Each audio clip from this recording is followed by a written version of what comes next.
समस्त देशवासियों को नवरात्रि के पावन पर्व की हार्दिक शुभकामनाएं। हमारे उत्सव विभिन्न रंगों की छटाओं से भरपूर होते हैं।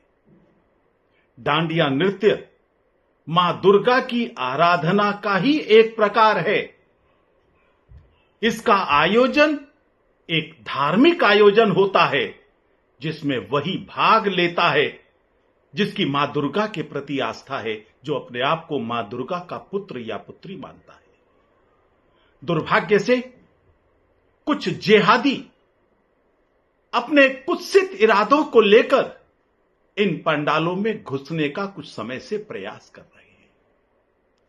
कल ही भाग्यनगर के अंदर एक दुर्गा पूजा के पंडाल में इरशाद खान नामक एक जिहादी ने एक हिंदू लड़की का गलत इरादे से हाथ पकड़ा। उस लड़की के शोर मचाने और उसके घर वालों के विरोध करने पर इरशाद खान वहां से भाग तो गया, लेकिन उसके विरोध में घर वालों ने पुलिस में शिकायत दर्ज कर दी है। इन जिहादियों को रोकने का प्रयास क्यों ना किया जाए? इस कामुकता भरे जिहादियों की कई प्रकार की शिकायतें सुनने को मिलती हैं। हिंदू लड़कियों को छेड़ते हैं और जब असफल हो जाते हैं तो पिछले वर्ष एक लड़की पर तेजाब फेंकने के समाचार भी मिले थे। ये दुर्गा पूजा के पंडालों पर पत्थरबाजी भी करते हैं और कई प्रकार के समाचार उस पूजा को भ्रष्ट करने के इन लोगों के द्वारा मिलते हैं।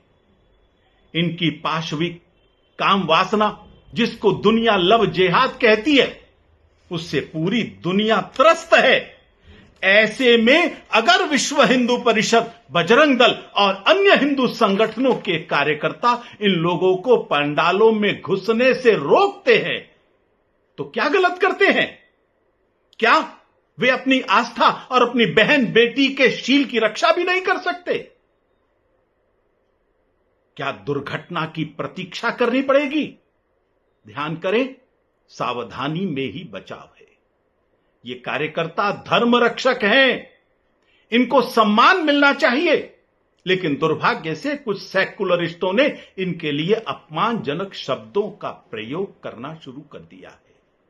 मैं उन सब से पूछना चाहता हूं, क्या थूक जिहाद करने वाले, जूस में पेशाब मिलाने वाले, हमारे आयोजनों पर पत्थरबाजी करने वाले, हिंदू लड़कियों के टुकड़े टुकड़े करने वाले, इन जिहादियों के लिए भी कभी आपने जिहादी गुंडे शब्द का प्रयोग किया है?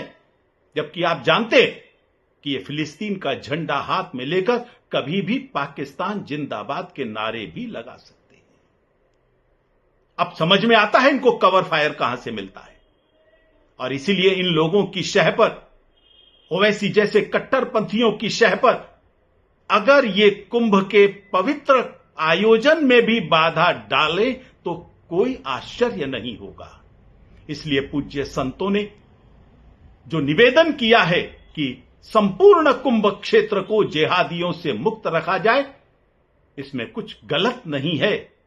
ध्यान रखना चाहिए, सद्भाव एक तरफा नहीं हो सकता।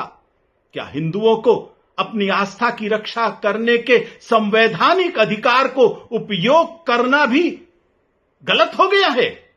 हम इस अधिकार का उपयोग करेंगे और जमकर करेंगे। अगर आपने हमारा अभी तक चैनल सब्सक्राइब नहीं किया है तो कृपया चैनल सब्सक्राइब कर लें, लाइक करें, शेयर करें, कमेंट करें। तो मिलते हैं फिर किसी और खबरों के साथ। नमस्कार।